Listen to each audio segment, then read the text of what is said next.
And we're Woo! back! Woo! We're back! I had a technical difficulty apparently, but it seems to be gone now. By just turning everything off and on again.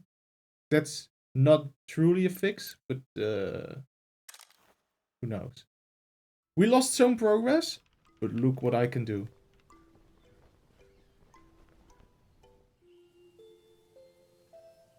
Whoa! It's going so fast.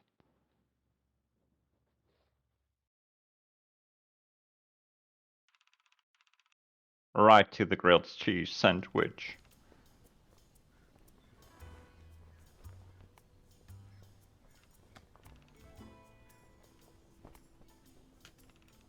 Alright. Uh, let's go somewhere else, I guess.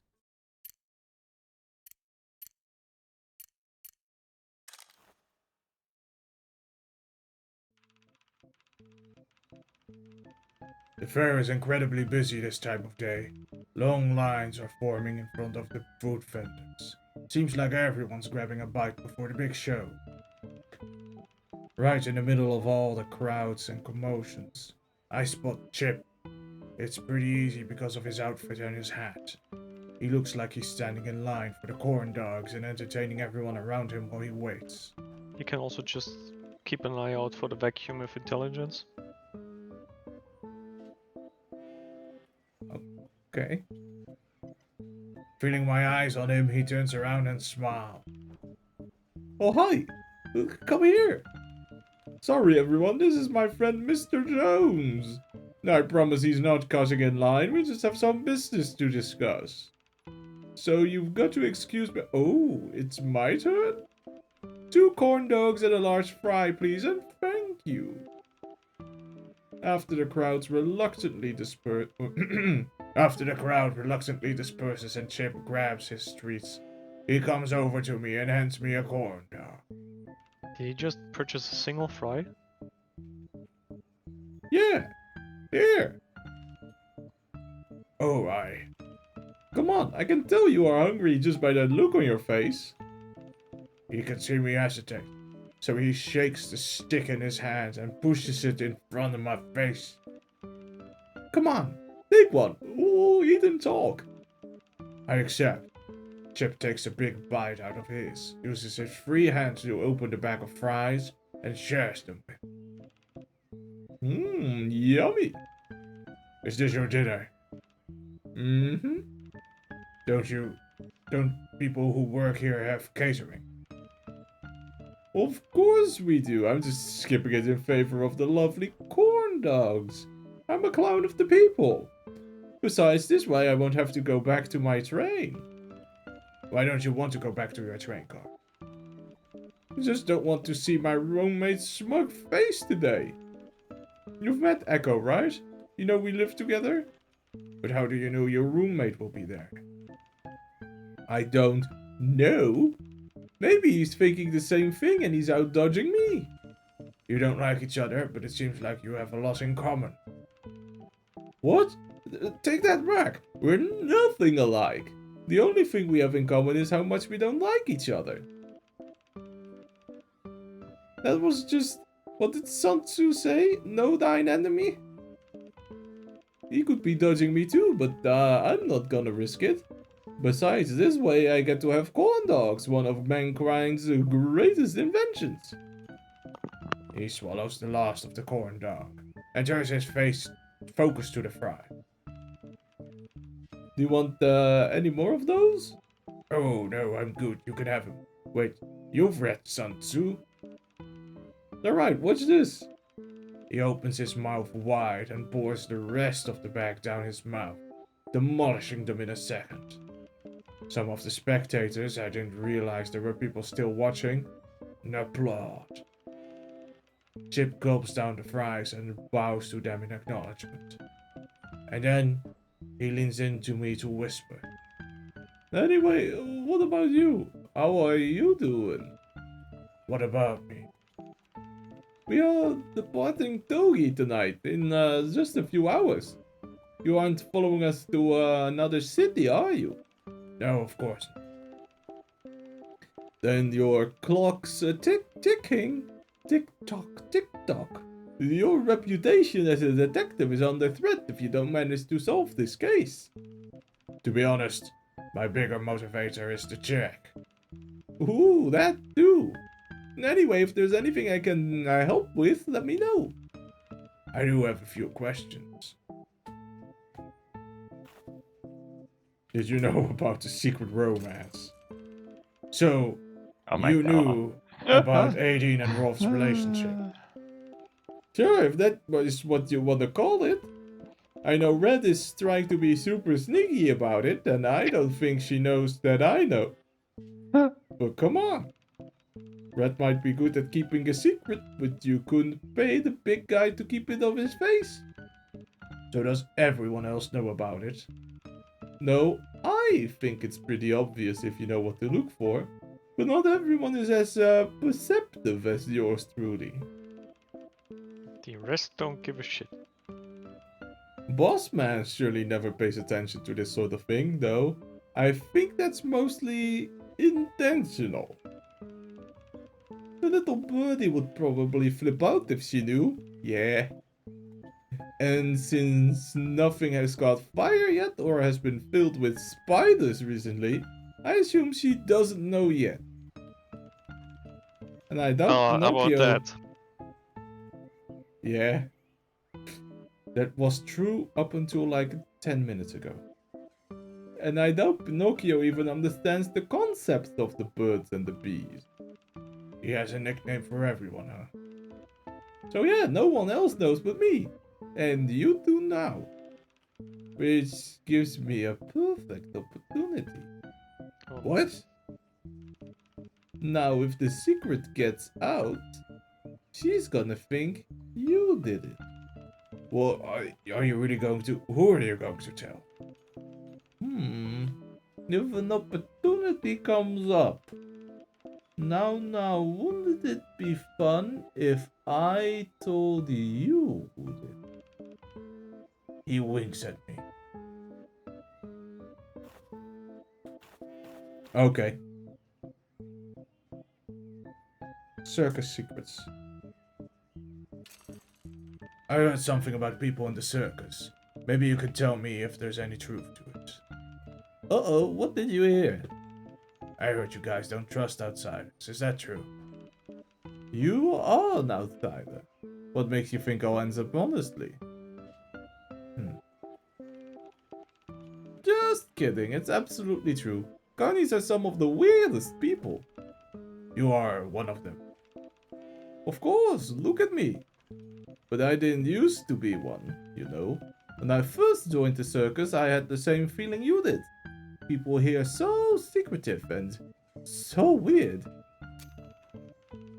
I had a roommate back then. Everyone called him Big L. He was this massive weightlifter whose family had been working in the circus for 3 generations. They called him Big Al because he's, you know, big. Even bigger than Rolf. I'm not kidding. Like, he kept hitting his head on the train ceiling and had to go in and out of the door sideways like a crab. Because his shoulders didn't fit. Anyway, for reasons we won't go into, Big L hated me. Hey, seems like a reoccurring theme with my roommates. He never beat me up or anything, but he wouldn't talk to me. Could it be a you problem? No, couldn't be my problem. It was just those weird roommates. And when I talked to his friends in front of me, they always speak in Tjatsarn, so I didn't understand a word of it. Tjatsarn? What's that? You didn't know? It's the Carney language. Only people who've lived in the circus will understand. You A should whole hear it. language? It's more like a way of speaking, but you need to be familiar with the rules and quick enough to follow them. Like Cockney or Pig Latin. Yes, exactly like that. At the time, I didn't know Tjartsen either. Now I do, but I'm not gonna teach you because you know. But imagine Big Al and his friends just speaking a foreign language around me all the time. It's like having 20,000 snakes hissing in your room. It gets real annoying. What's he saying? So me and Big Al, we just giving each other glares and sneers all day. He was probably bitching about me to his friends in Charleston. And I was calling him Big Loser, but only in my head. Whatever, right? And one night, when I was performing the night shift, some strangers got drunk and real rowdy. They were trying to heckle the show and I made fun of them right back. Before I knew it, one of them jumped on stage and pinned me to the ground. I was like, hey, take a joke, man. And then he punched me in the stomach. The face stomach, apparently. He punched me. Jesus. I was trying to fight, but he had me pinned. That's when Big Al showed up and tore him off me, throwing him off the stage. Asshole went flying and the rest of his can't take a joke buddies rushed the stage. Big Al stood up, raised his hands and shouted, "Hey Rube, I was thinking who's Rube? Does he know any of those assholes?" But then, I swear to God, 100 carnies rushed over from every corner of the circus to join the fight. And those assholes?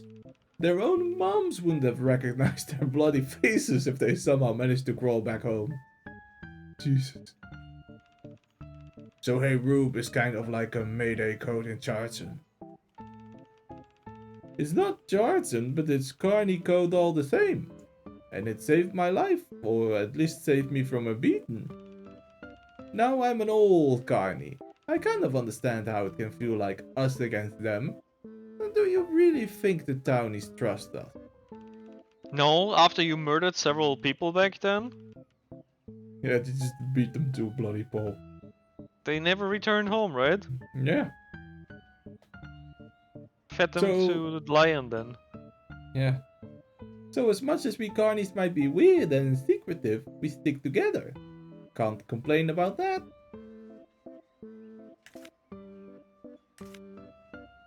Alright.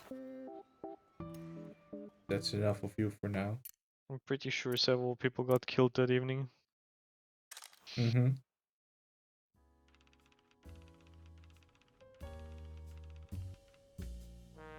When I head back to the office, I quickly realize Moses isn't alone. Someone is sitting across from him. 'Tis T2, the fortune teller. Moses saw me come in and stood up behind the table. Mr. of course, Mr. Anderson. Have you met Tito yet? Yes, I did. He gave me a reading. I glanced at the table. They're almost done apart from some scraps of meatloaf on one plate and cookie crumbs on another. There are also 2 glasses of milk on the table. Moses has finished his, but Tito's is only half empty. Sorry, did I interrupt your dinner? No, we are finished. Moses eyes Tito with an expression I can't quite decide, and cleans off everything on the table besides Tito's glass of milk. Alright, how about this? You can do your reading once you finish drinking that.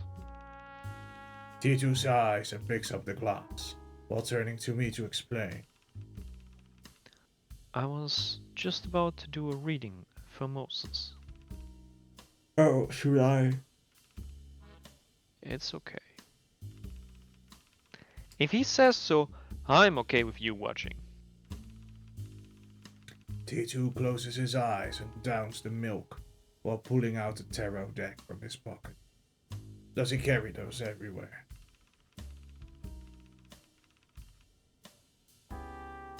Alright. Have your question in mind and split these into 3 decks, please. Alright. I want to ask about the future of the circus. Moses, with an apologetic look at me that says, I'm humoring him, goes through the motions as instructed. But T2 looks completely serious. The most coldest look I've ever seen on a 10-year-old's face. Now, these 3 cards will represent the past, present, and future. He flips the first card out. Death, endings, mortality, moving forward. I look at Moses. He doesn't seem nervous or apprehensive at all. Well, I think we can deduce what that was pointing to. Yeah, I bet it's the first time in history that particular card in this deck has ever been used to signal an actual death. Of course, Jan's sabotaging has extended to this card too, judging by the evil eyes the Grim Reaper is sporting. It is improvement. Moses says nothing about the doodles. Guess he's seen this deck before, or T2 and Jan argued about it in front of him. Go ahead and flip over the next card, please. 7 of Swords, reversed. Confession, conscious, truth revealed. Does that mean a confession from the killer? Or a confession from me? Same thing. Oh wait. A confession from him? What does he have to confess? It's supposed to represent your present and the circuses. If there's a confession, the thought has already occurred. Have you considered doing such a thing? Moses remains silent. After a while, he reaches for the first card. And this is supposed to represent the future, right? That's right. That's the Fool. Innocence, adventure, beginnings. Beginnings. I like that. You know, perhaps it's meant to be. When I started this circus, I chose a gesture as our logo. A fool. He points to the poster on the left side of the tent wall, and then to the pin he has on his suit jacket, both the face of a jester. I didn't think about the tarot card exactly, but I chose it because we should all strive for honesty without taking ourselves too seriously. Good approach. In the King's Court, jesters are the only ones allowed to mock the monarch.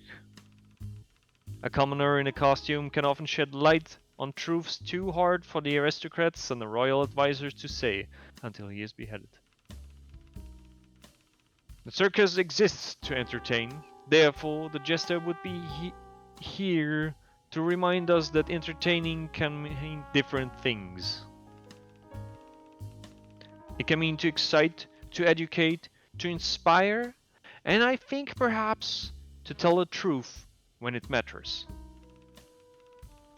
The past week has been filled with confusion and deception, the antithesis of what this business represents.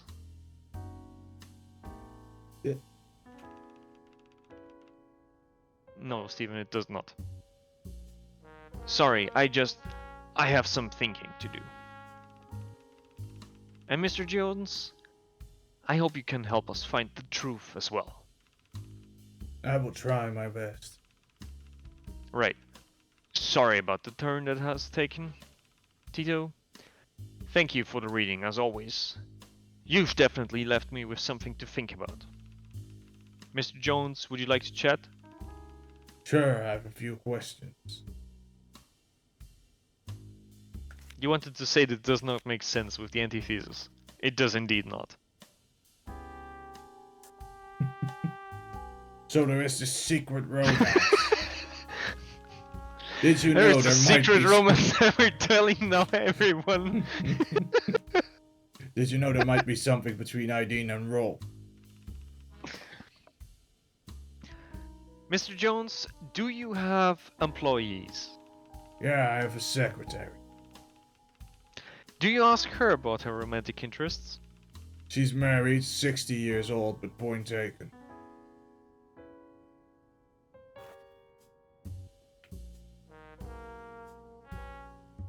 Alright.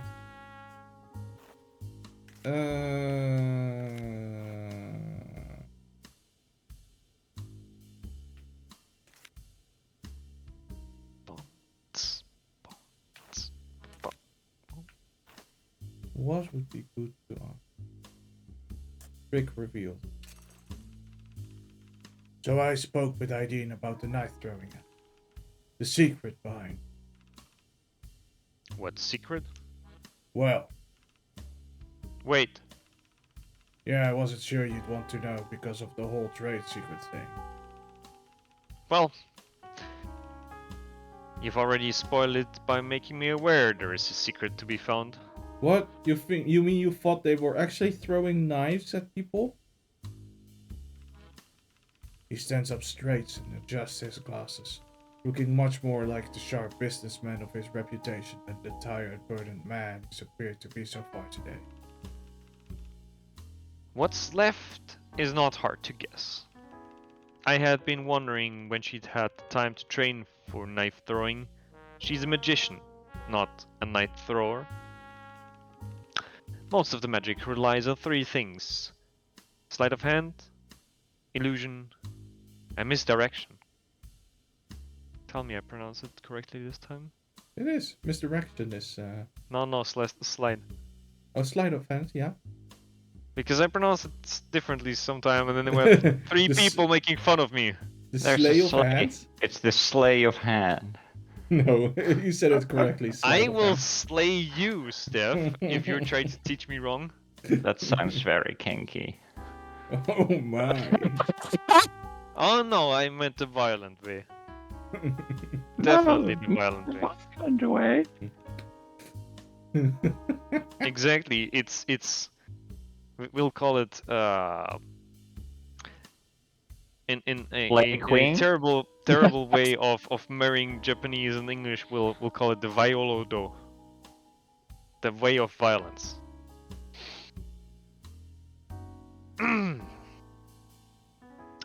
If she doesn't know how to actually throw a knife, then she doesn't throw it.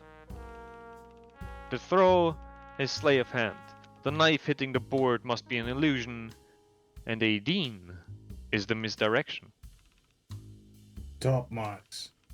From what I understand, the board has a mechanism at the back, operated by Alice, that makes knives pop out. But I've seen the board. There is nothing.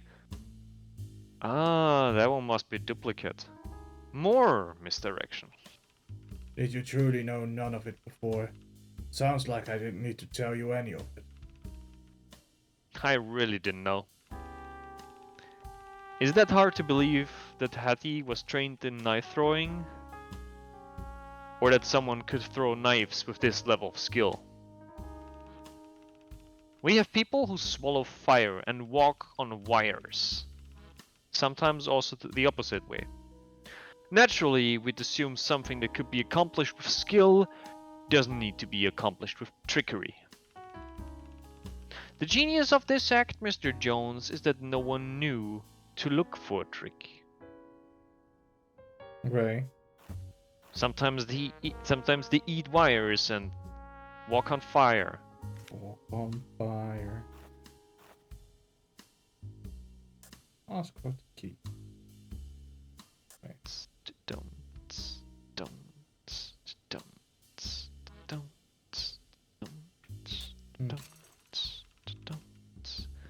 So about this key to Hattie's train car.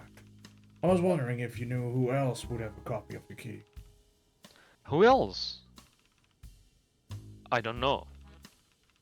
Each train car comes with 4 keys. 4 keys, you say? They keep getting more, yeah? I keep a copy for emergencies and I give the other 3 to the inhabitants. For rooms that have 2 people living in them, like Aideen and Jan, or Echo and Chip, the occupants have one left over to give to whomever. So since Hattie had the whole room to herself, she had 2 spare keys. I have no idea who she gave them to. And we know one went up with Aideen, but the other one we don't know. If she were to give a key to anyone else, I would guess Aideen may have one. Besides that, I really have no idea. Okay, obviously she needs to keep one for herself. Wait a minute. If she had the key on her when she died, does that mean... Did you find the key in her belongings? No, I don't think so. Not in any obvious bags or pockets. And the killer may have it. It's a possibility. Intriguing.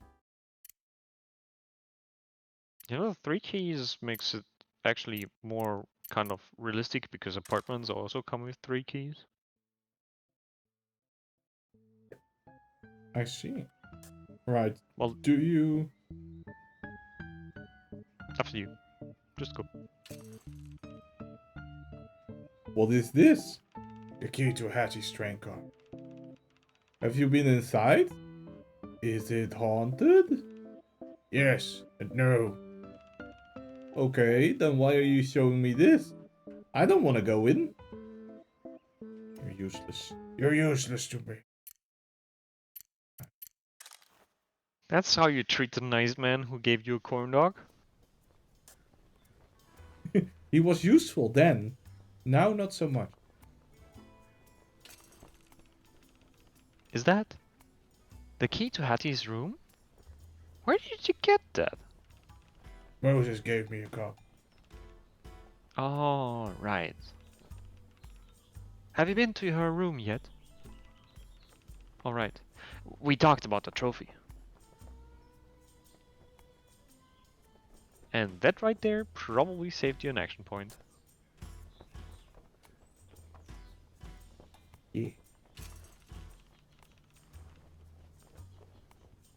Wait, did I already do this? Before the crash? I think. Or during the crash? Could be. Who's crashing? Nobody? I think Steph is crashing. Oh, no, I'm not. I just, I don't know. I have dozing off. Sorry. That's the key to Hattie's room, right? You recognize that? How did you recognize that? I've seen it before. So what did you want with the key? You want to go to her room? I wanted to see if there were any clues that could help me solve her case.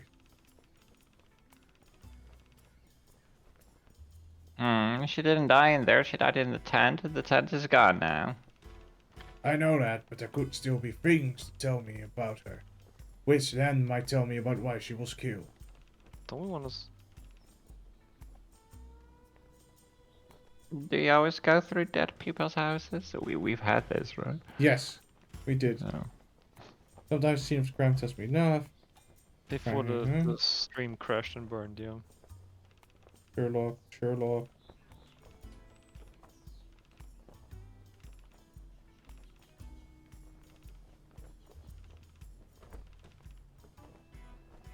Yeah. Come on, good night.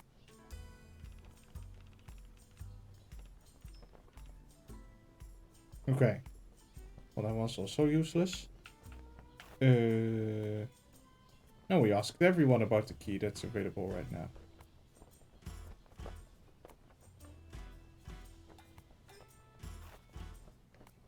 Maybe the keys also didn't. Oh, autopsy report. That's right, we could have been asking people about the autopsy report. I've been a fool. The killer switched the weapon, likely to disguise their identity. Must be important. I might tip the killer off if I go around revealing that the cover-up failed. Young lady. Oh, I'm not allowed to talk about it. be recorded. Maybe I'll talk with Moses about this? Oh. Do you think she might have been killed by with a stiletto heel? No, but that doesn't mean that that didn't happen. Oh, I can talk to him about the autopsy.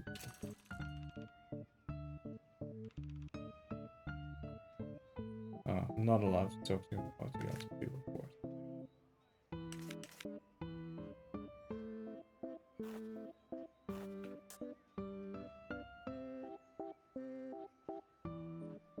Alright.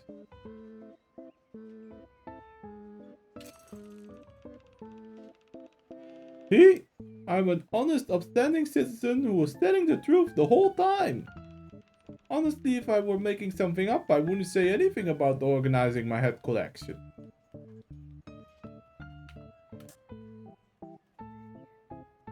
Alright.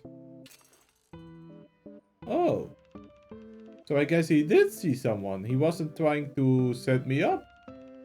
Well, now I feel a little bad about assuming. He's still an annoying prick, though. I still think it's a you problem. Yeah.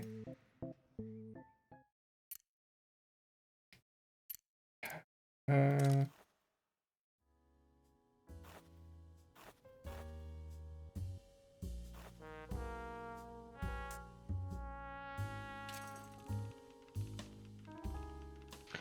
As I told you, I wasn't here at that time, so I'm afraid I don't have anything to add to the validity of anyone's stated whereabouts. That's what I hired you for, Mr. Jones, so you can do some independent detective work to verify things. Subtle emphasis on independent. Okay, I get the point. Don't ask him about statements he can't corroborate. Mm-hmm. Wait, didn't we already discuss the knife throwing act?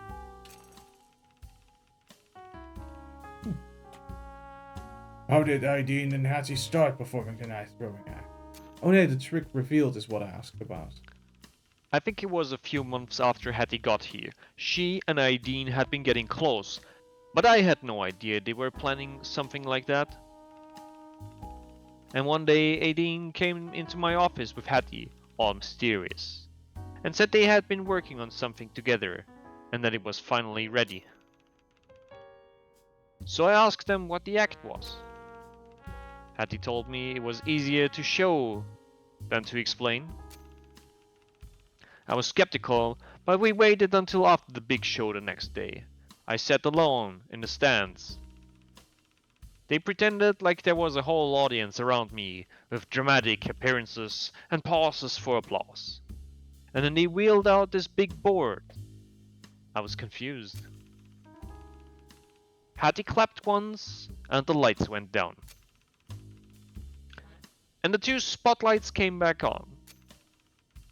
On one side of the ring was Aideen, tied to the board. On the other side was Hattie, holding a knife. That's two knives. That's when I finally understood the act. And although there was literally no one but me in the audience, when Hattie threw the first knife, I know it was going to be a hit. Ha! Good one.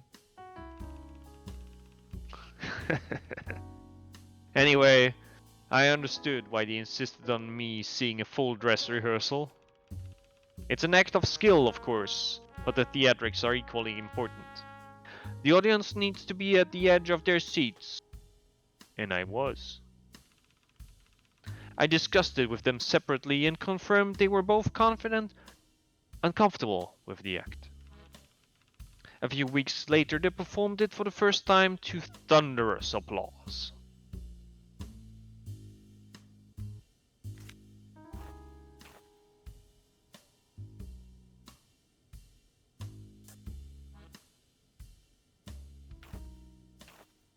I mean, if you're... Why this one instead of the crime scene photo? I could also ask about a crime scene photo. I saw some weird marks on the pole by the fair. Have you seen them? I'm afraid the past few days have been hectic for me, as you can surely imagine. I haven't had the chance to check on the vendors yet. No, so the teeth marks are new. Wait, did you say teeth marks? Oh, I think I know what this is about. One of the vendors complained to me about it. He said Rolf was looking after his horse, and it chewed up his stall beam. When did that happen? Monday night, when it was raining, Rolf said his horse only ran out because he got scared of the thunder and lightning. I can't see that explanation going over well with the vendor. Rolf's quite protective of his animals, but I promised we'd get his pole replaced. I just haven't gotten around to it. Looks like running a circus isn't all sunshine and roses. I just told you of the thunder and lightning, no? Most of the time it's trivial things like this. I would rather deal with 100 more chewed up poles over... well, you know. No shit. I already asked him about everything in the photo.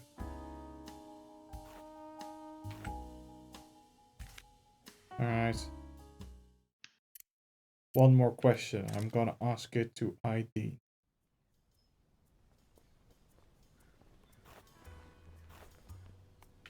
Tell me about the secret romance. So, you and Rolf, how did this come about? As much as she wanted to keep their relationship secret, she doesn't seem bashful or wary now. Instead, she seems to almost take it as a challenge. The way all things like this happen. I don't think you need me to teach you, detective. I'm just wondering, why did you decide to keep this a secret? Because this thing between us is quite new. I don't want folks in the circus to watch us like kids on a schoolyard. And I don't want things to get awkward for everyone if it doesn't work out. Do you have doubts about how long it's going to last? Doesn't everyone when they're first starting something? We live uncertain times and these are... whoops. Uncertain lives. Exactly. Exactly. Well, if you like him and he likes you, what's there to worry about? She smiles humorlessly, a shadow cast under her brows. From my angle, I can see the flickering cigarette light reflected in her irises. Of course he likes me. He has a documented love for dangerous things. What does that mean? She shakes her head and lifts the cigarette to her lips again. That man treats lions and elephants like they are farm animals, because he doesn't know the difference. I have to wonder if he doesn't realize what he is getting himself into playing with wild, untamable things. Oh my. Someone has quite the opinion of herself.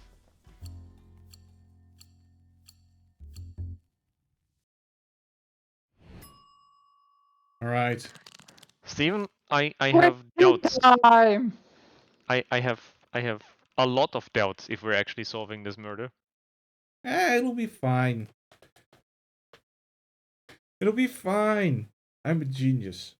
Do we just accuse someone without How did proper you guess evidence my then? genius plan? Because nothing else seems to make sense. we're not grasping at straws. We're even grasping for straws. Well, look, I'm trying to find more clues. I don't know how to do that. That I will be very honest about. But I think we can solve this case. I think we can. In 2 more hours? Well, technically 4 hours, but Yeah.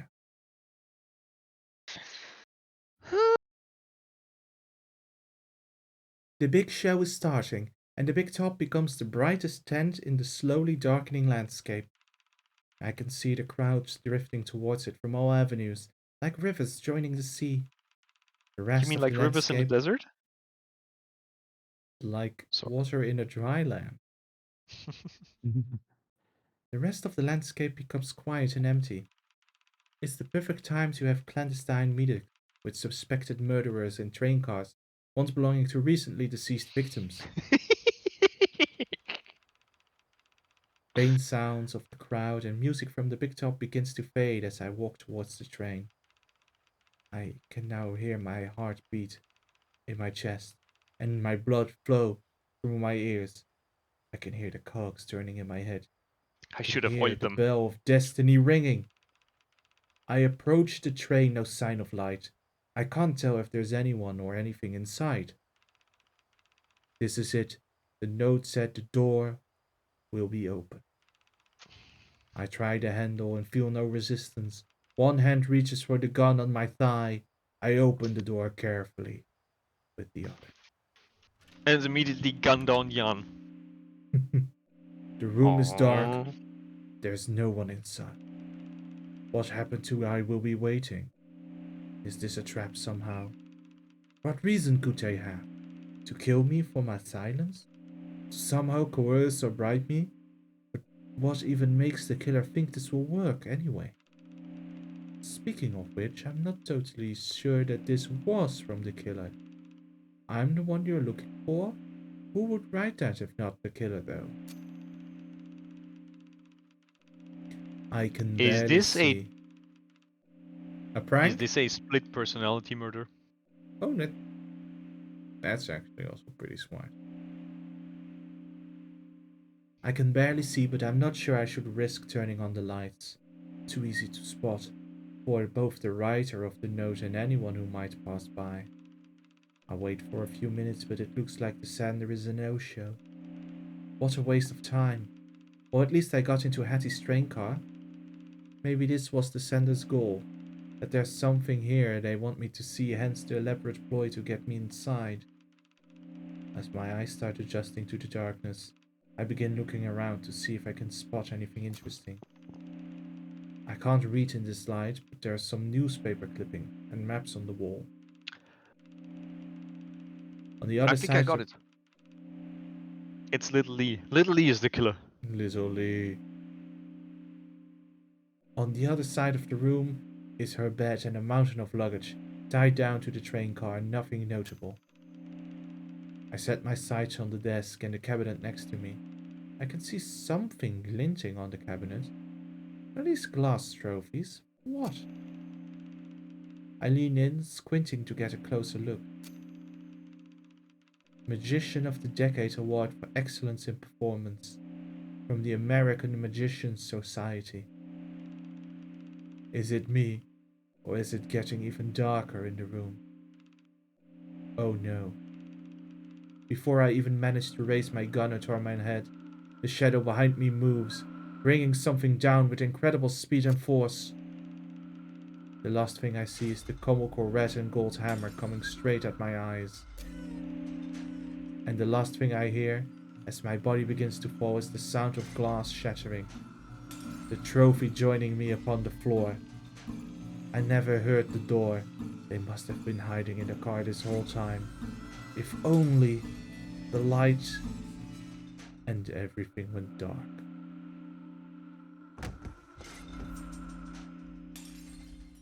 That's complete. Surprise! It wasn't at the same time at all.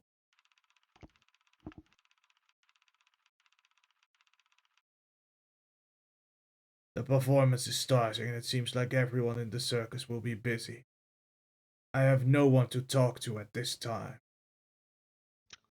So looks like I spotted it with that food is different. Mm-hmm. I'm paying attention.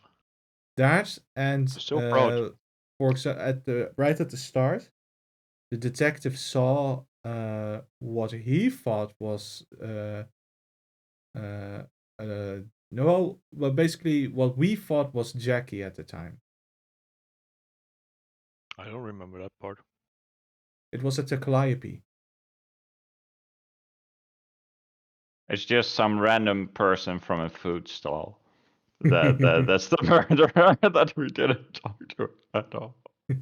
The performance is starting, and it seems like everyone in the circus will be busy. I have no one to talk to at this time. Maybe the detective is the murderer. Aimless for the first time, yet acutely aware of the clock ticking, I might as well make my way to the big top and watch the big show unfold for a bit. As I enter the room, the seats are already packed full of eager fans, and the spotlights and drum beats are announcing the start of the performance. Someone steps out from behind the curtain. It's Chip, dressed in the ringmaster's outfit, complete with the top hat and the cane.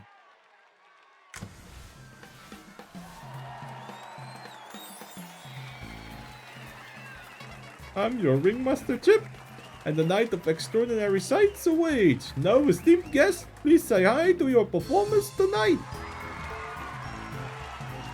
First up, our phenomenal puppeteer, Echo, and the astonishing acrobat, Yan!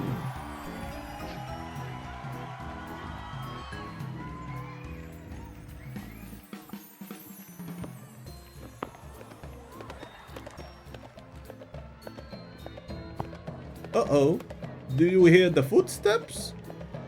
It's an elephant! Oh. Here comes our beloved beast tamer, Wolf.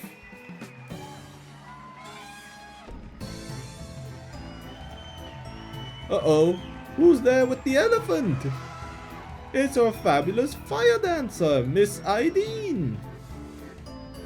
Now get ready for a journey to see the wonder of nature with these strange beasts from all over the world, And the animals too.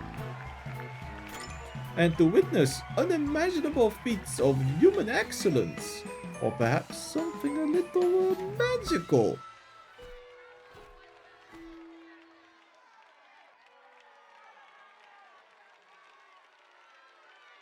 He drags the word out, intentionally teasing the crowds. They go wild in anticipation. I can hear frantic whispering among the two men sitting in front of me. Something Something magical. Something mystical? What's that supposed to mean? Man, didn't you hear? The amazing Hattie is back!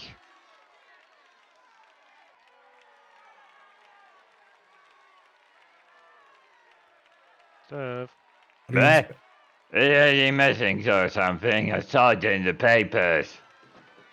No, she's back! What? I didn't even know she's back. You seen her or something?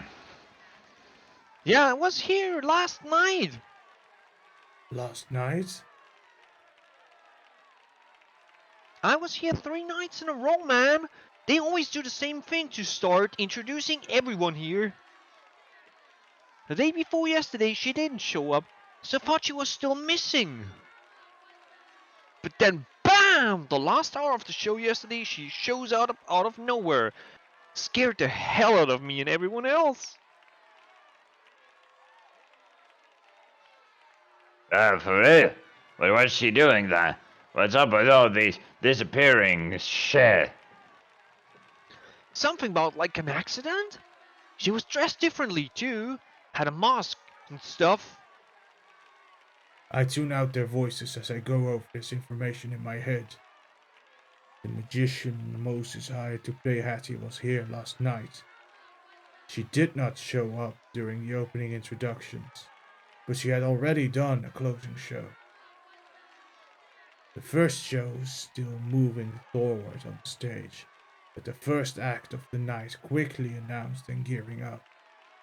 But I can't focus on any of it. Everything that happened today is swirling around in my head like a tornado. The attack, my memories, the victim, this replacement yesterday, today. My head is such a mess that I don't even notice that Chip retired from the stage and found me in the back of the room. He's back in his clown costume and holding something behind him, smiling mysteriously. It is so loud in the room that he practically has to shout into my ears. Hey, welcome to the show! What did you think of the opening act? It was great, but I wanted I don't even know where to start. But he isn't listening. Oh good, my act is coming right up.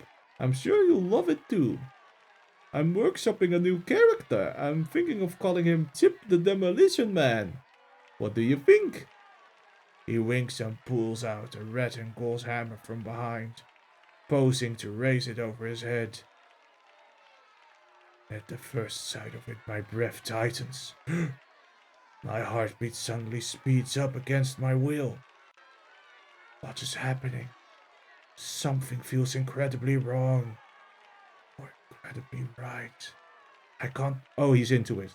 He is into being beaten by clowns with hammers. It was Chip after all. I knew it. What?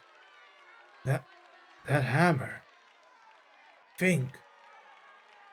Think. It's a Feel. mallet. Can I see it? Of course. Smacks it down. Yeah, yeah, not good. He walks closer with the hammer still raised over his head and oh no, I'm feeling dizzy. Hey, are you okay? What's happening here? Are you allergic to mallets? I can feel the onslaught of a splitting headache. Oh shit, I'm sorry. That was a bad joke. You look worse. I didn't realize. And everything went dark. Did we go game over? Could be.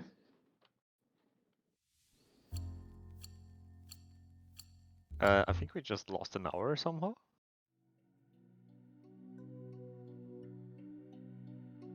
We're in the Mind Palace. Oh good, you're awake. Ooh, this is great! This is where Steven talks to Steven a lot. A lot, Yes. lot. Where am I? Who are you? You don't know who I am, but I know you. You are the magicians hired by Moses to replace Hattie, aren't you? Am I? What does that mean? My head hurts like hell. And it seems like I have once again woken up somewhere unfamiliar. This sure seems to happen to me a lot. What's the last thing you remember? It was 7 p.m. The big show was about to open, and then Chip came over to show me something. A hammer. Or a mallet. A hammer? I know the hammer. It was 7 p.m. for me too. I was on the train. Someone was hiding in the shadows. An attacker? Could it be the same person? Did they get us here? The attacker put out a hammer. I fell. When I fell, I shattered the trophy.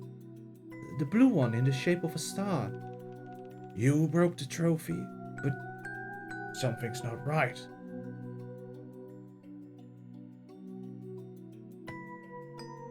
Wait. What are we supposed to do? I don't know. The time thing switched also to something with 5 chances, maybe? Or 5 tasks.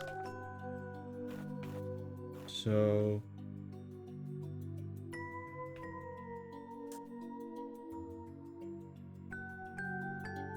This might be a good moment to save. You know what? You're right. I'm a coward, I will say.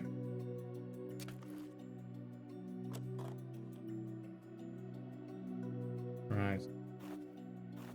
We have to discuss the mysterious attack. No, she said something about breaking the trophy just now. Oh, okay. It is Oh, chances, okay. yeah.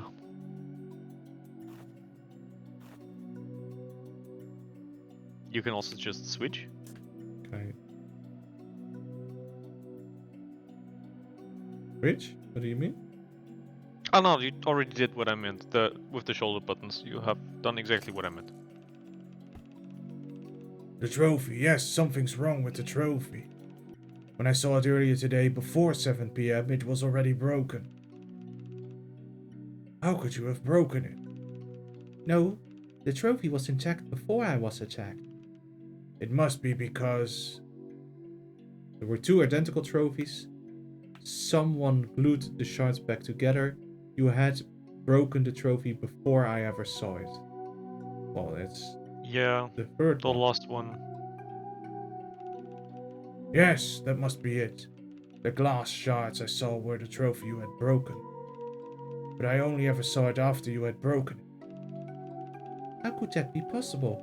You said it's 7 p.m., right? The attack just happened. Different calendar day.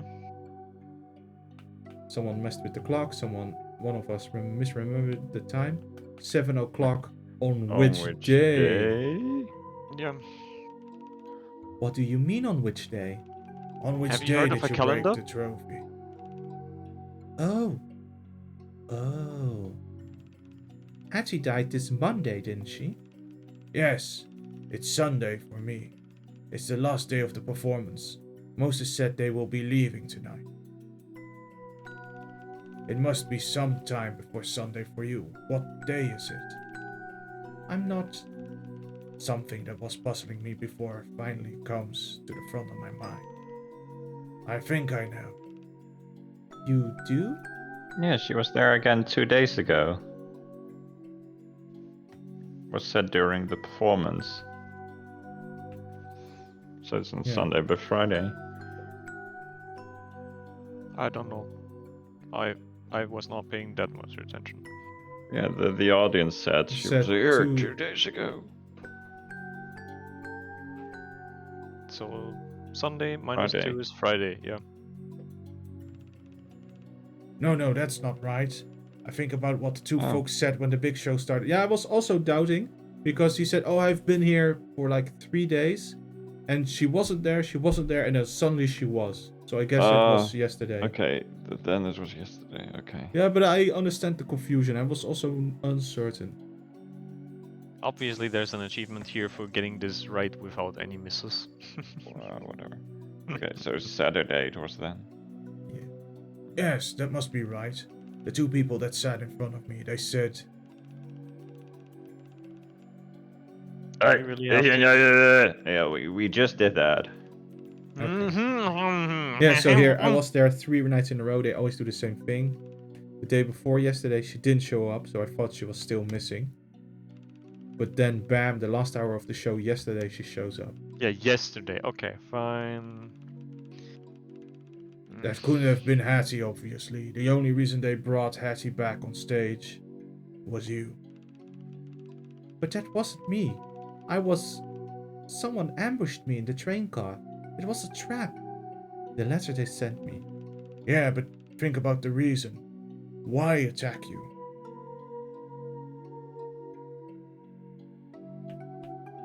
To take over her identity. Because I have solved this case. Mm-hmm. To take over my identity? Because I had Hattie's costume? Ah, so That's Alice it. wants the costume. And you didn't just have Hattie's costume. You had the mask too. A perfect disguise. What do you mean? Outsiders who don't know Hattie was dead will see you as Hattie. At the same time. That's right. The people in the circus will see someone in the dress and the mask as Jackie. Exactly. It's a double disguise. Was a genius move. You kind of gave them a flawless opportunity. Hey. Yeah, I did. So, it's Sunday already? But then, what happened to me? I didn't die, did I? Unconsciously, I feel my pulse speeding up. Blood is rushing to my head like I'm facing off against my biggest enemy. No, not the killer. My biggest enemy has always been Oh my truth God. that's just out of reach. It's so close I can feel the heat of it at my fingertips. No, that's just your blood. After the attacker knocked me out, where did I go? Into the cage of the lion and chom chom nom nom you went. Let's see, where did she go?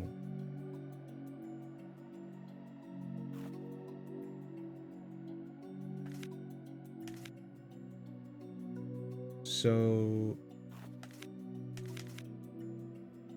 I want to present.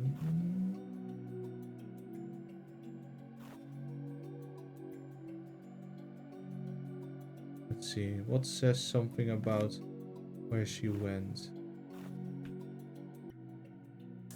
Train car key, maybe? But not sure. Oh. That's the only thing that I associate with a location in all of the things you've shown. Yeah. I was also thinking about the knife throwing act. Why that one? So that she was like hidden away somewhere. But that's... I like the key. Confidence is like 40%. Yeah, No, that you has were nothing a to little do too with fast there before I was gonna tell you, like, I don't feel confident about that. it. Think about what it would have been like.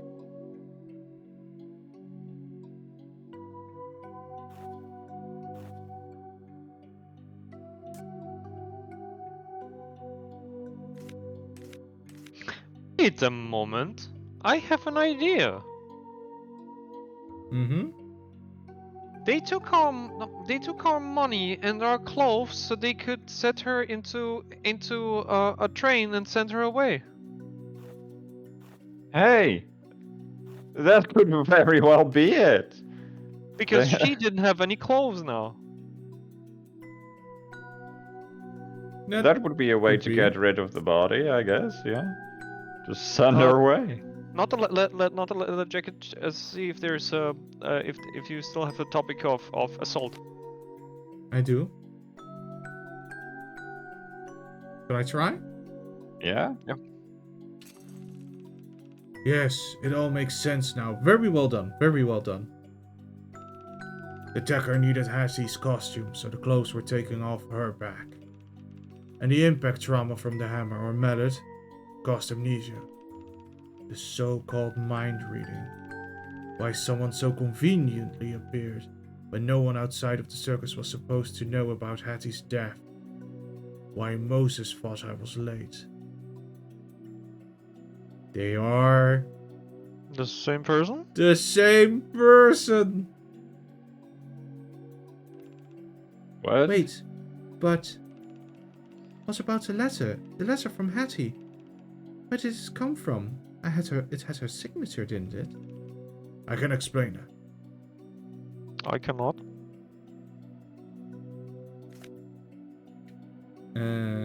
Let's see.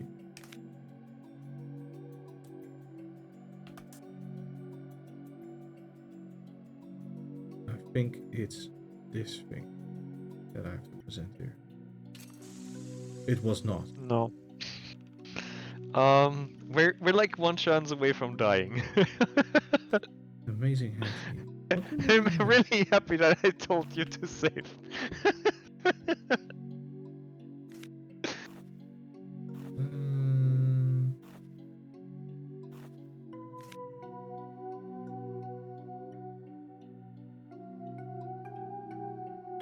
What do they want me to do here?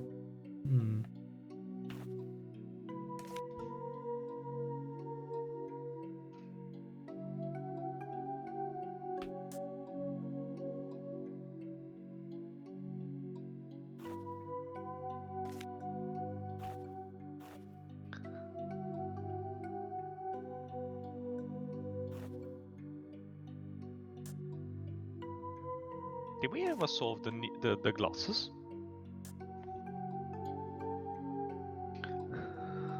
Yeah, they were Hatties.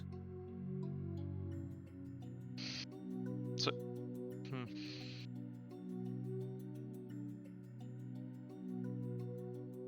Did they want me to just present Hattie here? Let's try. Nope. Okay. I'm gonna not accept that. I'm just gonna reload. So this happened in a different timeline. Exactly. Oh, well, we just had the echo, vision. This is what we were not Exactly. supposed to. Exactly. We were thinking, hearing, feeling, and whatever the rest was. Yeah. That's lore accurate. If you feel that's just you seeing what you should not be doing. Exactly.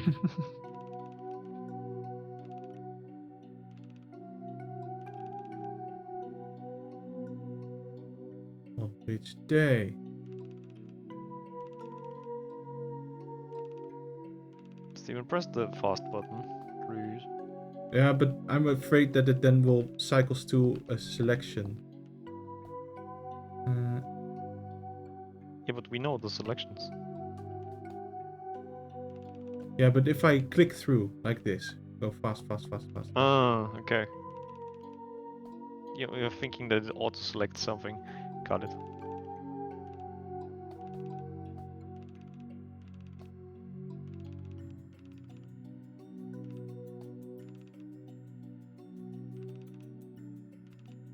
So, question.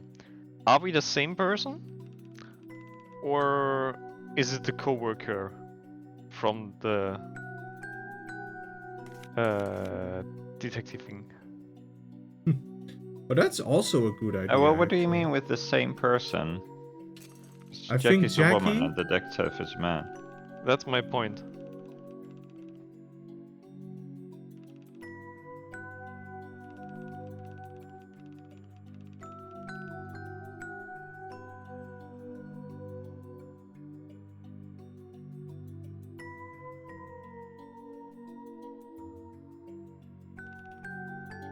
I think all will be revealed.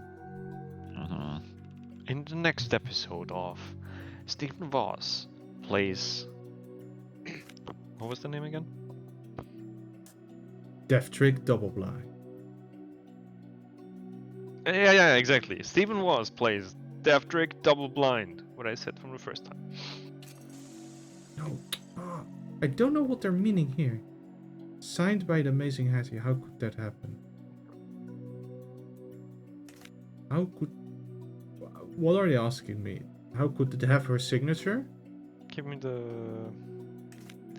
Give me the description of the glasses.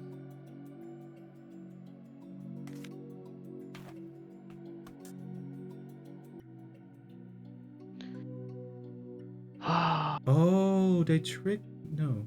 She has nearsightedness. You should be able to see that. Yeah, okay. That's... Mm,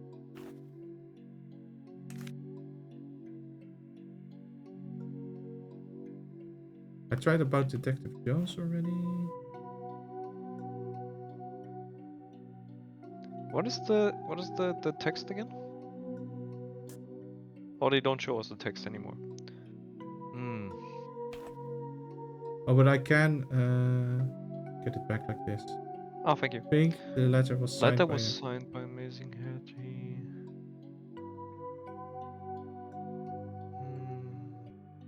So I guess what they're asking is us It's is a forgery, or how? Basically, the question is twofold. Either prove it's a forgery, or prove how it, or show how it fits into the timeline. yeah. Basically, how did the letter come about?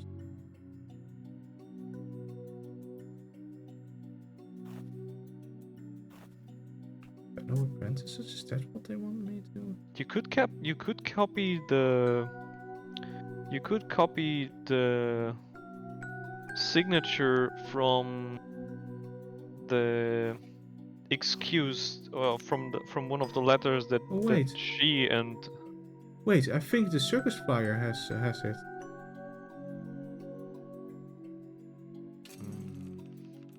Yeah, see? Oh, okay. I found a signed flyer in my motel room. I got the flyer so I could copy her signature and forge the letter. I remember now, there was a typewriter in my room too. So there was nothing wrong in the circus? Hattie didn't know what was going to happen to her? If I didn't write that, why would Moses ever agree to let someone into the circus? Yeah, why? Why did I have to become Jackie? So now we come to the crux of the reason. Circus secrets. So Jackie is Hattie. No, What? Jackie is Detective Jones. See? This is confusing as fuck to me. So, the detective decided to infiltrate the circus as Jackie. Got How knocked does out that with work? the hammer. The clothes got stolen. And then he was just lying there on the floor. Yes. So, one question there. How did Alice not get suspicious when she fitted She her might. clothes? She might have just been super open-minded and been like, okay. You know? Bluntly said, she might have thought that Detective Jones might have been kind of like me, or, you know? I don't know. Let's just move on and puzzle it out later. Ruth must have told me the same thing about Carney's being guarded to outsiders. I could never resist the chance to go undercover and to stir things up. It was a good plan, and of course there were plans to reveal Jackie's identity eventually. Only I didn't see the attack coming. And the amnesia. So what now?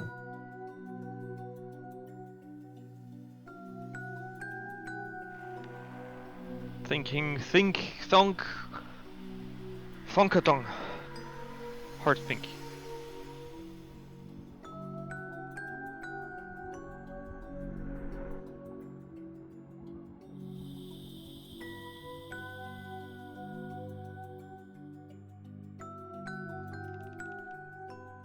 She's not here. Well, in a way, she is here, but she doesn't exist. I am Jackie. Well, that's certainly one way to resolve the issue that I had with, hey, this sharing of information will be.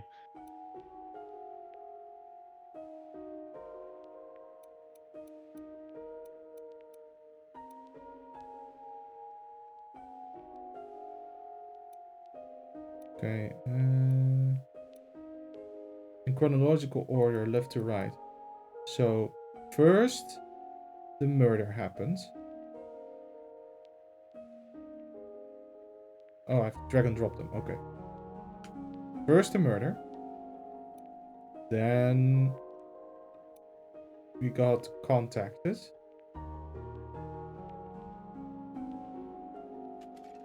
What's this? So the detective came over. The arrival in town. Mm-hmm. He made a forgery. Mm-hmm. Then he started doing the makeup.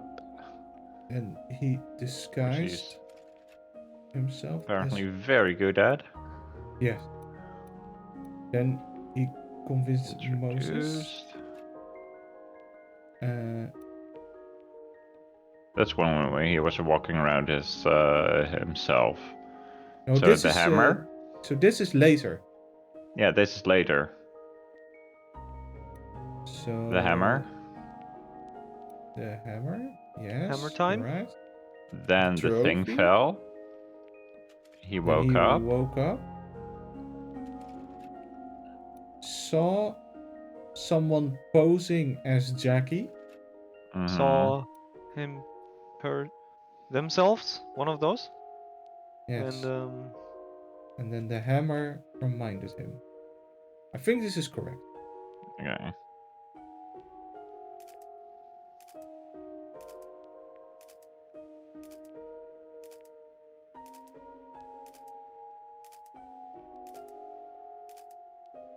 Okay. Woo! well, that's like 1/3 of an achievement right there. Because we're 3 people. Yeah. We just figured this out. You don't have to show it to us. Are you just gonna...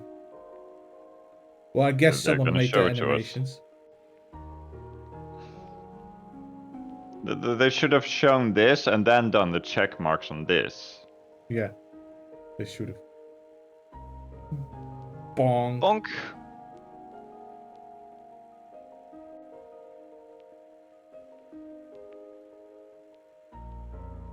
No, surely there are 2 identical trophies that are only given out once a century. No, it Sorry, once a makes- decade. Now it makes extra sense that I voiced both characters. Yeah.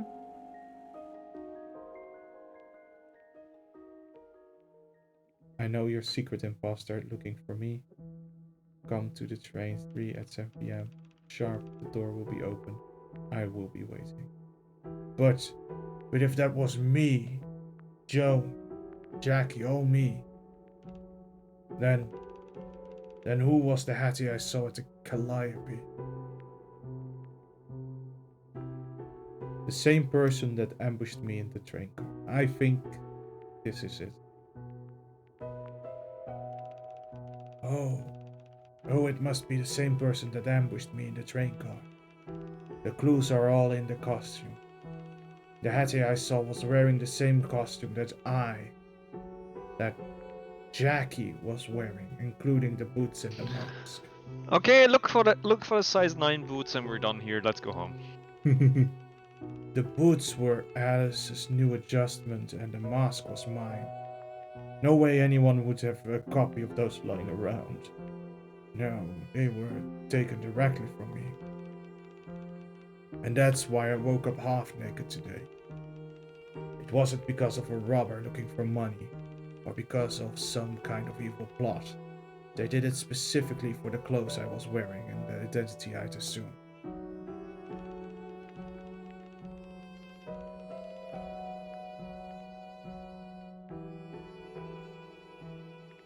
Whoever puts on this costume and this mask shall become the magician known as the Amazing Hattie. So, this attacker is probably the killer.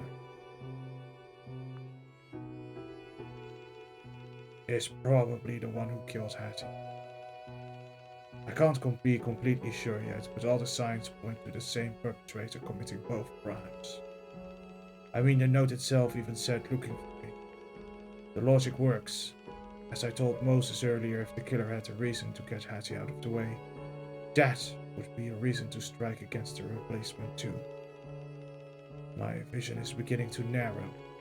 The image of my opponent is becoming clearer and clearer. I can see the shadows coming alive before my eyes. You mean as with the lamp shading for the only person who we couldn't interview? Mm-hmm. Ooh.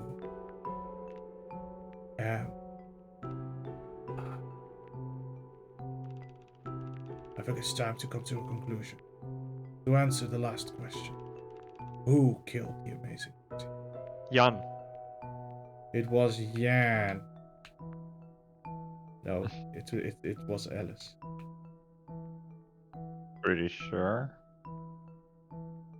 Yeah. Or maybe it was Jan who manipulated Alice into killing her. Yes, That's something Jan would do. it is. It's you, isn't it? Do you have anything to say for yourself? The shadow Alice doesn't speak. Doesn't even look at me. Are you admitting it?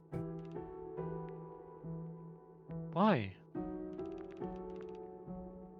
Why do you think it was me? You think you know everything? I definitely don't get the why, but I think I know the how.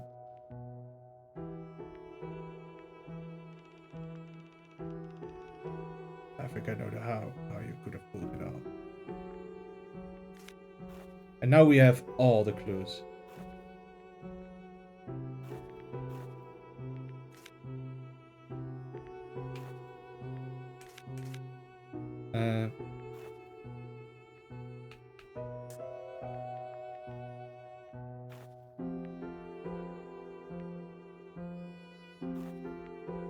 Let's see, I want the trick trick revealed this. Only 3 people knew the secret behind the knife throwing act. The 2 performers themselves, Hattie and Didine, of course, but also you. In fact, you were the one at the back of the board controlling the knives.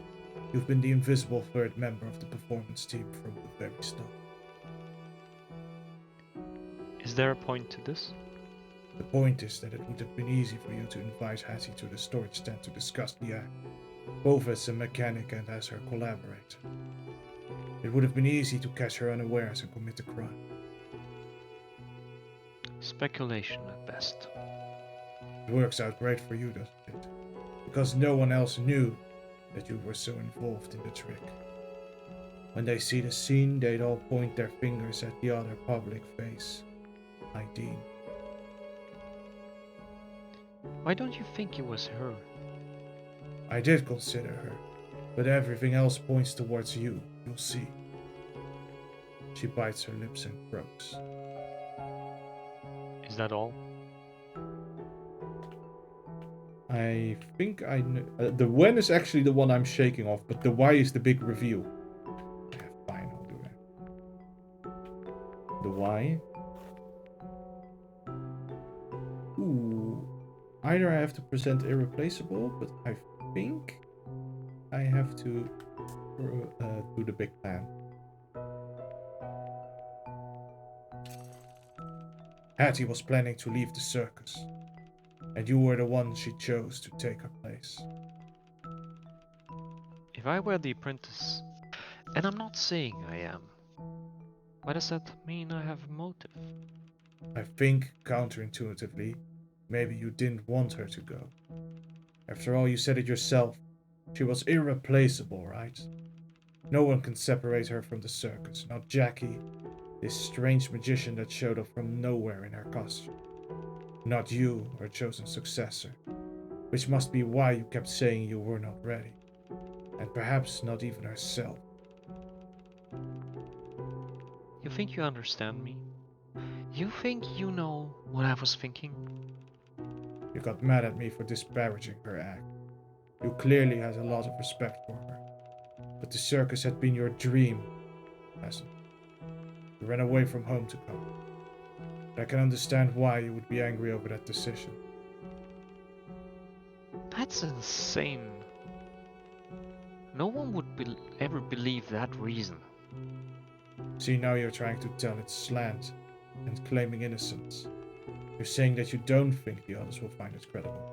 What I don't hear is a denial of its accuracy or your rage. What I'm saying is, I'm not sure what exactly happened between you and Hattie. This would certainly explain why you attacked me yesterday. What does it feel like to see someone taking over a role that was rightfully yours? And it would certainly explain how you managed to pull off the show with last night.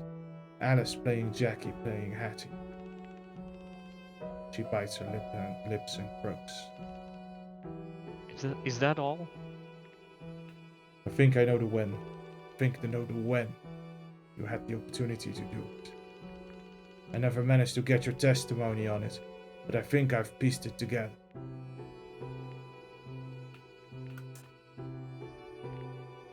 I still kind of wonder why, like she was being trained to follow her up and all that. Yeah, but she wanted to the persona. She was afraid that if Hattie left, go to the TV, that basically that would be the end of the circus, of the hype of the circus. And if Hattie were to disappear, persona, yeah. And she could continue the circus and continue the magic that Hattie brought. It's kind of a combination of the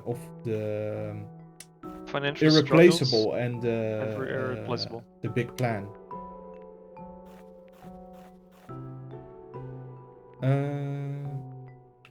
But this one I don't really know what to do. So time of death. It was raining heavily. What else do we have?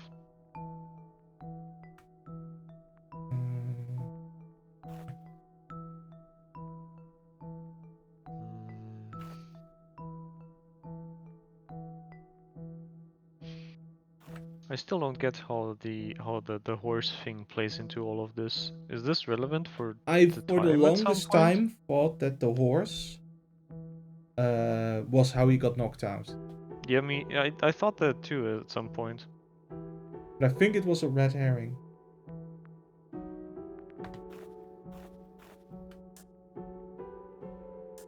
Secret apprentice?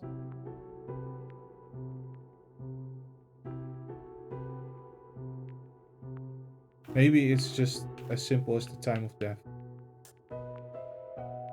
But this I'm like unsure about. Can you I give can me say. the next page? Sure. Not the next page. The items.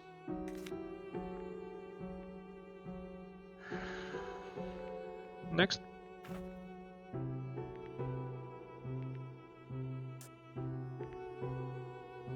No.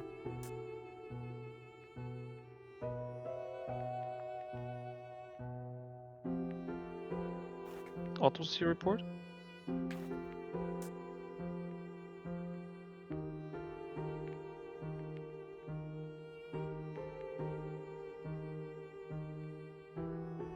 Funnily enough, we have not at any point investigated the information that's in this. It was a clue. It said the stabbing was made by either hiltless or longer than the throwing knife, but equally width or narrower.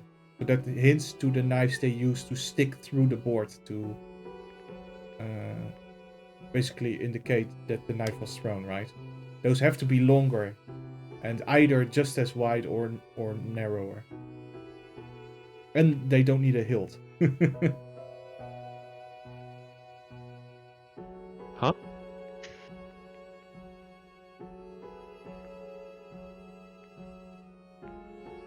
I'm sorry. Could you try it once more in different words? I did not get that. So during the trick, they stick knives through the board from the back. Yes. So they have to be longer than the actual throwing knives. In order to appear the same length. Yes. Okay. Yes. Mhm. Okay. Time of death. Maybe. I'm unsure. Nope, I got it wrong. What does that have to do with anything? He bites her lips and croaks. Is that all? Ooh, that's a single thing. Yeah, I'm gonna load. That was mean. Yeah, the point is I don't really know. It could be that we don't have enough clues to get all of it. Could be.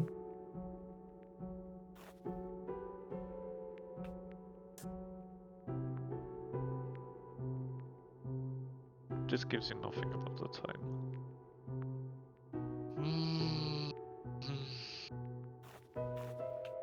Go to the statements. Maybe we find something in the Oh statements. wait, maybe it's the successor. Maybe it's this. How does this work together with time, with point of death? Well, I think the question is more why now? Mhm. Mhm. Okay. Or secret apprentice?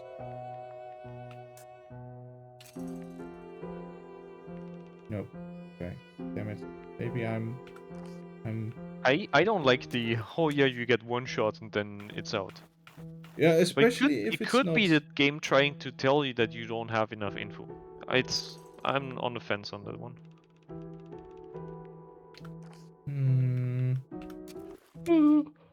I feel like we got most of the clues. Steph, say something, please. Hello, I have no clue. We have plenty of clues, even 3 pages of them. Yeah, Also, try them one by one. I don't know. Arrgh.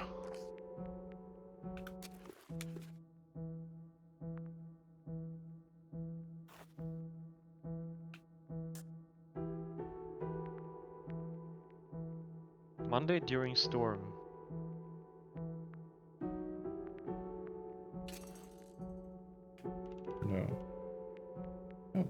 was doing so well, and this one is the one that I don't. You were so upset by Obsidian's escape that you immediately decided to murder someone.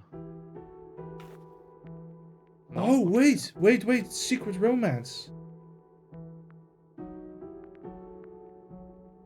That could be it.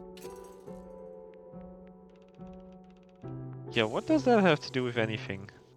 No, I thought because she was also trying to point at Aideen with the using the knife throwing act trick, and that she was like all taken, but actually. Oh, wait a second. Oh.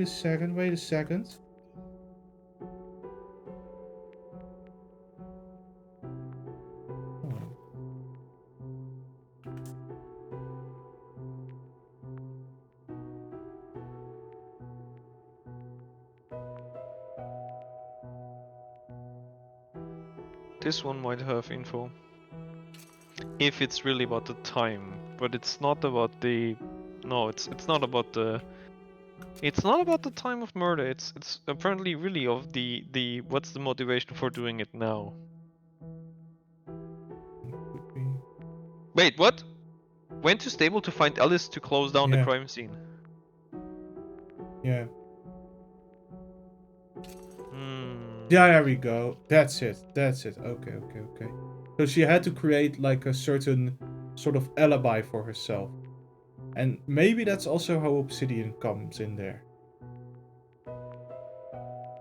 According to Echo, you were taking a nap in the back room of the stables. That's right. That's a pretty good alibi. Rolf would have seen it if you walked out of the room. But there's something curious about Echo's statement. He said when he came in to find you after he found Hattie's body, he didn't remember seeing Rolf. Now I can understand how that would have been a chaotic time, but it's still very informative. Was Rolf not there at that time? That means he might have left before, which means your alibi is no longer solid. It's conceivable Rolf was somewhere hard to spot. But if it's possible for Echo to come in without seeing Rolf, that means it would be possible for you to sneak out without Rolf seeing you too. She bites her lips and croaks. Is that all? No, that is all. Are you done? Oh, I'm not done yet. Alibi, motive, or modus operandi. It's only half of it. There are pieces to the puzzle. What more do you want? What I need is a story. What happened? Why did one thing lead to another? Let's start from the beginning. It's Monday afternoon. The circus arrives in Togi. You and the crew spent the whole morning setting up, getting the animals settled, putting up the storage stand, moving stuff inside. It's probably 2:30 when Moses tells everyone to break for the rest of the day. You go to the room at the back of the stables to rest, as you normally do. Rolf sees you come. He's busy with his horses. You tell him you're going to take your standard nap. And at 3:30 rolls around, Rolf leaves to walk with Aideen. Whether you anticipated that happening or not, you know no one will see you if you leave now. So you leave. You meet Hattie in the storage tent. You must have talked with her in advance, or you had a standing appointment, so she knew to meet you there. You two are doing whatever you do during a rehearsal, and then something happens. Did you know I got the copy of the autopsy report? What also helpfully states that the original murder weapon wasn't throwing. You used something else to stab her and then switched it out for the knife, which tells me two things. One, that it was probably not premeditated, but rather something that happened in the heat of the moment. But what could have happened that caused you to be this upset? Wait, okay, The only thing I can think of is Hattie finally told you her plan to leave the circus. It's recent, significant and personal, the kind of thing that might lead to an argument. You get angry, of course. She's irreplaceable. What is the circus going to do without her? It's a betrayal, plain and simple. back to the point. The second thing it told me is that you switched it out for a reason. Most likely because it was a telltale sign of your identity.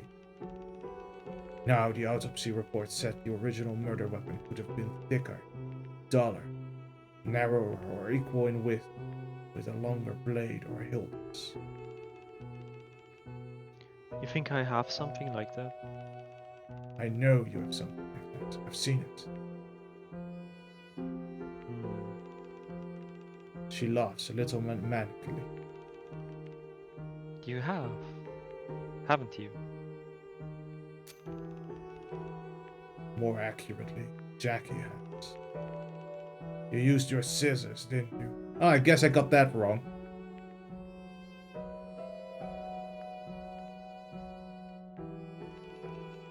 She doesn't say a word. You can deny it all you want, but I'd bet my paycheck that any sort of test on your scissors will reveal a lot of bloodstains. That's enough. I'll tell you when it is enough. There's another thing I didn't realize until just now. You see, when I first saw the photo, one thing seemed particularly interesting. Neither the room nor the state of Hattie's dress showed any sign of struggle. How did the killer tie her up without a fight? And I had 3 theories as to how the killer did it. A. After death, they were after death, they were unconscious, and they were with consent. Exactly. At the time, I thought A the most unlikely. Blood spatter lines up perfectly with her position. If she wasn't tied to the board when she was stabbed, why would she be standing in front of it with her arms out?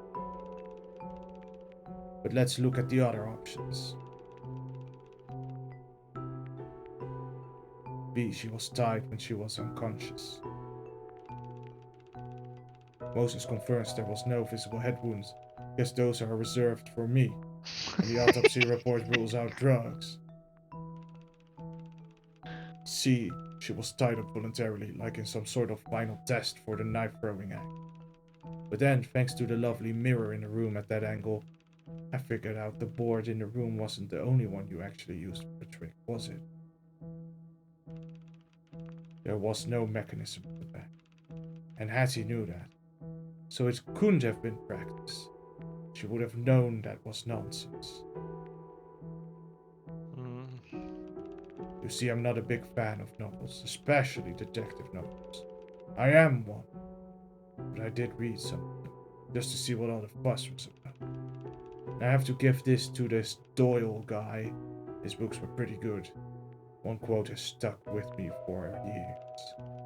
Once you eliminate the impossible, whatever remains, no matter how improbable, must be the truth. Not B, not C. That leaves us with A. If Hattie wasn't tied up, why would she have her arms out like that? And why would you have the scissors on hand? Truthfully, I didn't figure it out until I got my memories back. Good hit, by the way. But then I remembered. I have seen it. I have done it. Can I take some measurements? Let me Can you measure stand- your life in seconds. Can you stand with your back to that shelf over there? Hold your arms straight out to the sides so I can aim better. So here's my story. Tell me if I miss anything. She huffs. You made Hattie's costume when she first came to the circus. Now, unbeknownst to you, she's planning something big. Television. She's going to need lots of new costumes soon, so. She asks you to take her measurements again. But there is no wall in the tent, so just like you asked me to stand against the shelf, you asked her to stand against the board with her arms out. That's when you begin talking and Hattie tells you something that you really didn't want to hear. She finally tells you that she's going to leave the circus and you behind. Something comes over you. You look at her. She's standing there, nonchalant, like it isn't a big deal. She's waiting for you to measure her and make her a dress, just like you have done before. But it isn't just like before. You snap! You reach for the scissors in your utility belt. Strike! She never sees it coming. She tries to scream. Cover her mouth with your hand. She tries to struggle, but you hold her in place. That's when you realize. Weapon and her pose. Everyone is going to know it was you. You panic. Perhaps you know there is no other way this could go, but you pull the scissors out. The blood sprays Scissors? all over her chest. Your Jesus. clothes, the board. Within seconds, she loses consciousness. Her body starts to slow. The blood patterns left behind clearly show she had her arms outstretched. You look at the board and almost laugh. It's too perfect. That pose would have been peculiar for anything except the knife. All those shows you've performed this act together, without anyone knowing, without anyone seeing you, and you are going to get to hide behind this board one last time. The idea is perfect, you can't resist. You tie your arms to the board, as she did to Aideen so many times. And you retrieve a throwing knife, shouldn't be hard for the mechanic, and stab it back into the wound where the scissors used to be. She has long stopped breathing. You take in the room. No one ever knew you were meeting here. They're all in the dark.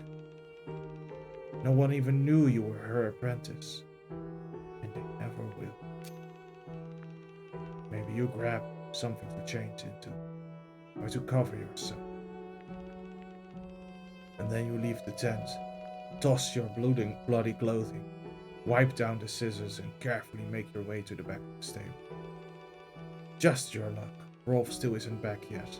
He and Aideen got trapped in the rain. And you wait, probably pretending to nap, until Echo shows up. Well, do I need to go on with this? Stop. Just stop.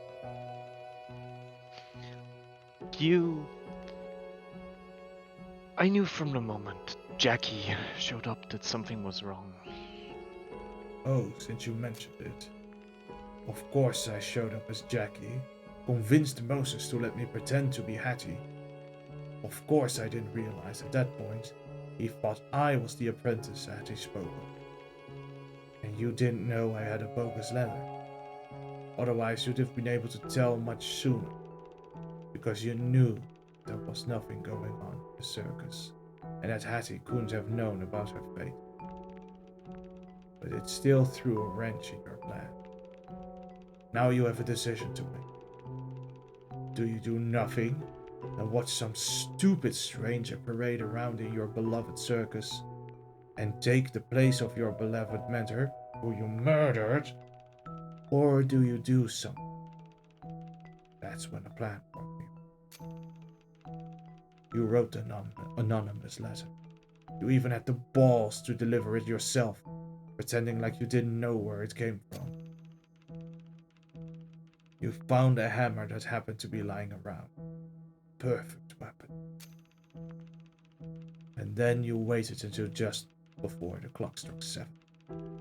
You went to Hattie's train car, must have taken the key from her after you killed her, and hid in the shadows until I showed up. We both know the rest.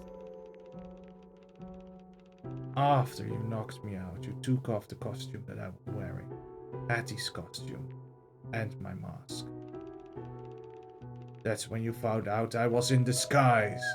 You probably tried to figure out what was going on, what I actually looked like, and what I had with me. Maybe you went through my wallet and found my name card. Maybe you didn't, I'm not sure. But the clock was ticking. Hattie was due to appear in the show shortly. So you put on the costume instead, including the mask. You were going to do the show. That's what she meant for you to do, after all. You know all the tricks already. You could certainly pull it off better than this imposter. So you dragged me out to be lying behind the train, threw away the wallet but kept the gun. Shit! The gun, you still have my gun. She finally moves. She taps her waist twice and smiles viciously. I do.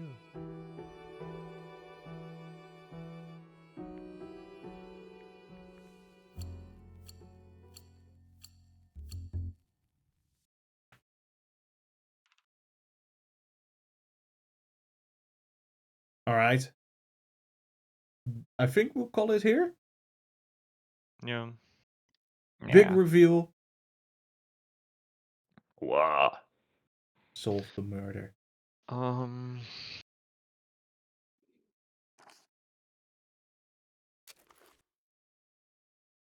I should have made a note. I had like a single question, but I don't remember, so I should have made a note. Oh no. I think Steph has been left utterly confused. Yeah, I don't know. I feel like it's a weak excuse for the murder. I don't know. Oh, you don't think the motive is strong enough? Well, it was strong enough for her, clearly, but okay, it's just like I don't know. Yeah. Hmm. You have trouble feeling yourself into her position? Pretty much. That's probably a good thing. Mm-hmm. Remember when I was complaining, like, oh, I can't find Alice, I can't find Alice. Mm-hmm. There was a point at which I was like, oh, I think I know why. Yeah, that's. I think that part was a little bit poor writing. Poor With the writing in this game? No. No, that's mean of me. Translation is not always fantastic. But It's true, but the uh at some point something is unusual enough that you start making assumptions despite despite the maker of something probably not intentionally allowing these assumptions. mm-hmm. You get my point? Yes. They wrote the story in a way that you don't speak to Alice and you can't find Alice and you don't speak to Alice, but in that way they're indirectly and maybe not intentionally already casting uh, um, some suspicion on her. Mm-hmm. Yeah. And if she had been there and just, that would have been And would better. have instead lied to you about something, then you wouldn't be wondering why you have spent an entire day not talking to her and why that's Mm-hmm. strange. That's what I Yes. mean. Yeah. Yeah. So the trick in the game is that when you are Jackie, you have access to the inside thoughts of the people, which they Yes. which they tell you early on in the game. It's like, oh no, the circus people they won't open up to outsiders. Yes. So that made me realize, okay, so to basically figure out this case, so I kind of gamed it. I kind of Yeah, gamed you need to get the motives on Jackie's on side. Jackie's side. Yeah, and then when we found a couple of potential motives, and then at some point we figured out the secret apprentice and the plans for her to leave. And then I was, oh, is it Moses? But that made no sense. And then I knew, oh wait, then it has to be Alice.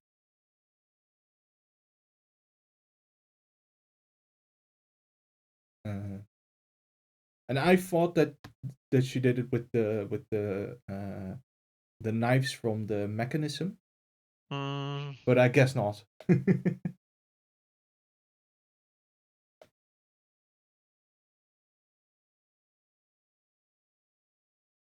But I don't know. I don't. Maybe I've watched too many crime scene investigation thingies, but I would assume that between different murder weapons, a knife has a specific pattern that would be recognizable because of the separate blades and everything.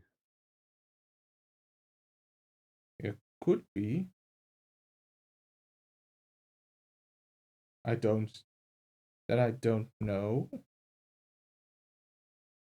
So they could probably match the wound to a potential thing, but then they have to find the thing.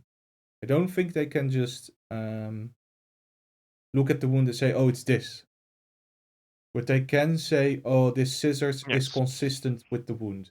Yes. That's what I mean. Yeah. Mm-hmm.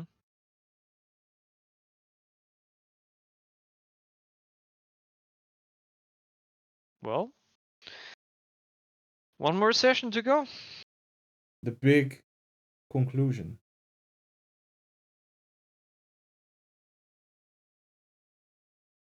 All right. That's it for us. We'll be back next week Next with our week, see you final again. episode, Death Trick Double Blind. Have a good night, So, everyone. good night.